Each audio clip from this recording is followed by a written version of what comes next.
Salam sejahtera, terima kasih karena bersama dengan saya di Nazilin Unity Channel. Ini komen terkini Syed Saddiq Syed Abdurrahman berkait dengan hukuman yang telah dijatuhkan kepada beliau, yaitu hukuman penjara dan juga sebatan yang semua pasti terkejut. Beliau adalah ahli politik pertama di Malaysia yang dikenakan hukuman denda, penjara dan juga sebatan. Belum pernah ada bekas ahli parlimen diberikan hukuman sebatan. Jel 7 tahun, 2 sebatan dan denda 10 juta ringgit melampau, kata Syed Saddiq Syed Abdurrahman. Namun, netizen kata apa yang melampau sangat. Perbuatan yang telah dijatuhkan hukuman itu memang patut dan wajar dikenakan hukuman. Yang melampau di sebelah mana, di pihak mana atau di celah mana, kata netizen. Syed Saddiq Syed Abdurrahman mengemukakan 18 alasan dalam petisyen rayuannya supaya dibebaskan daripada 4 kes subhat, pecah amanah, salah guna harta dan penggubahan wang berkaitan dana angkatan bersatu anak muda armada serta mengenepikan hukuman penjara 7 tahun dengan 2 sebatan serta denda 10 juta ringgit. Ahli Parlimen Muar berkata demikian berdasarkan petisyen rayuan yang difailkan di Mahkamah Rayuan di sini pada Khamis menerusi Tuan Wong Kian Keong. Petisyen rayuan Syed Saddiq Syed Abdurrahman mengemukakan 18 alasan dalam petisyen rayuannya untuk dibebaskan daripada 4 kes subhat, pecah amanah, salah guna harta dan penggubahan wang berkaitan dana armada serta mengenepikan hukuman penjara 7 tahun, 2 sebatan dan denda 10 juta ringgit. Menurut Syed Saddiq Syed Abdurrahman, kesilapan hakim, Syed Saddiq Syed Abdurrahman mendakwa bahawa Hakim Datuk Azhar Abdul Hamid terkilaf dalam mensabitkannya atas 4 kes tersebut dan bahawa hukuman yang dijatuhkan adalah melampau serta tidak mengikut prinsip-prinsip hukuman yang boleh diterima. Syed Saddiq Syed Abdurrahman yang kini berusia 32 tahun berkata, Hakim bicara Datuk Azhar Abdul Hamid terkilaf dari segi undang-undang apabila mensabitkannya atas 4 kes itu. Selain itu, anak kelahiran Johor Bahru itu berkata hukuman penjara 7 tahun, 2 sebatan dan denda 10 juta ringgit adalah melampau dan tidak mengikut prinsip-prinsip hukuman yang boleh diterima.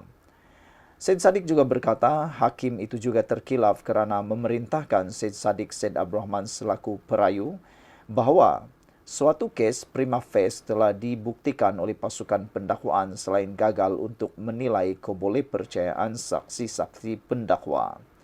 Individu itu termasuk saksi pendakwaan ke-13 bekas penolong Bendahari Armada Bersatu Rafiq Hakim Razali 34 tahun.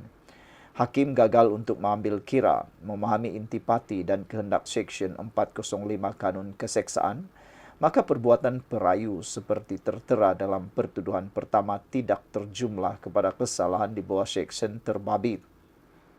Akibat kegagalan ini, hakim terkilaf dalam menyamakan pengeluaran dengan perbelanjaan wang, katanya. Beliau berkata mahkamah itu juga gagal memutuskan bahawa pertuduhan kedua cacat, tidak jelas atau bertindih. Menurutnya, keputusan hakim bahawa terdapat kes prima facie di bawah pertuduhan kedua bertentangan dengan dapatannya bahawa wang RM120,000 sememangnya menjadi milik dan kegunaan khusus perayu sendiri.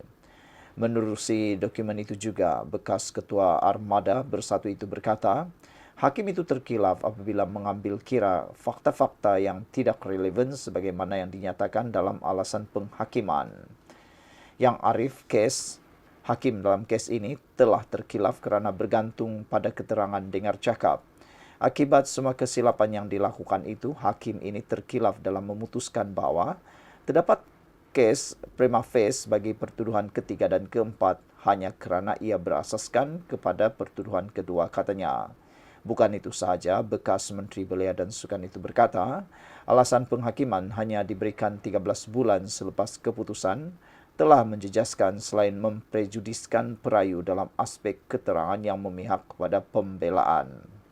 Katanya, hakim terkilaf apabila memutuskan pembelaan gagal membangkitkan keraguan munasabah Atas keempat-empat kes tersebut, beliau berkata mahkamah tidak mempertimbangkan semua keterangan seperti yang dikehendaki oleh undang-undang melanggar Seksyen 182E Kanun Tata Cara Jenayah. Tiada penilaian yang adil dan tidak mempertimbangkan sepenuhnya terhadap eksibit-eksibit pembelaan yang telah dikemukakan. Penemuan yang arif hakim ke atas kes pembelaan telah dibuat secara bertentangan dengan keterangan dan memprejudiskan perayu. Beliau gagal mengambil kira pembelaan perayu yang bukan sekadar penafian kosong tetapi suatu cabaran yang disokongi oleh keterangan yang boleh dipercayai. Jika hakim mempertimbangkan kesemua keterangan, mahkamah akan mendapati perayu telah membangkitkan suatu keraguan yang munasabah atas semua pertuduhan tersebut, katanya. Syed Saddiq berkata, hakim turut gagal mempertimbangkan hujahan yang dikemukakan pihak pembelaan di akhir kes pendakwaan dan pembelaan. Katanya, perayu telah dinafikan dalam perbicaraan yang adil kerana banyak kesilapan dilakukan oleh hakim ini. Susulan itu, bekas Presiden Parti Ikatan Demokratik Muda itu memohon sabitan dan hukumannya diketepikan serta diberi perintah lepas dan bebas DNA. Sebelum ini, Mahkamah Rayuan menetapkan 19 dan 20 Mac tahun depan untuk mendengar rayuan Syed Saddiq Syed Abdul Rahman terhadap sabitan dan hukuman bagi 4 kesalahan berkaitan dana armada. Mahkamah turut menetapkan 15 Januari tahun sama untuk pengurusan kes bagi mengetahui status lengkap rekod rayuan dan pihak-pihak perlu memfailkan hujahan bertulis pada atau sebelum 4 Mac. Syed Saddiq, 32 tahun, memfailkan rayuan terhadap keputusan Mahkamah Tinggi Kuala Lumpur pada 9 November tahun lepas yang menjatuhkan hukuman penjara 7 tahun, 2 sebatan dan denda 10 juta ringgit selepas beliau didapati bersalah atas 4 pertuduhan bersubahat, melakukan pecah amanah, salah guna harta dan pengubahan wang berkaitan dana armada. Bagaimanapun, Mahkamah Tinggi membenarkan permohonan Syed Saddiq untuk menangguhkan pelaksanaan hukuman sementara menunggu rayuan dilupuskan di Mahkamah Rayuan.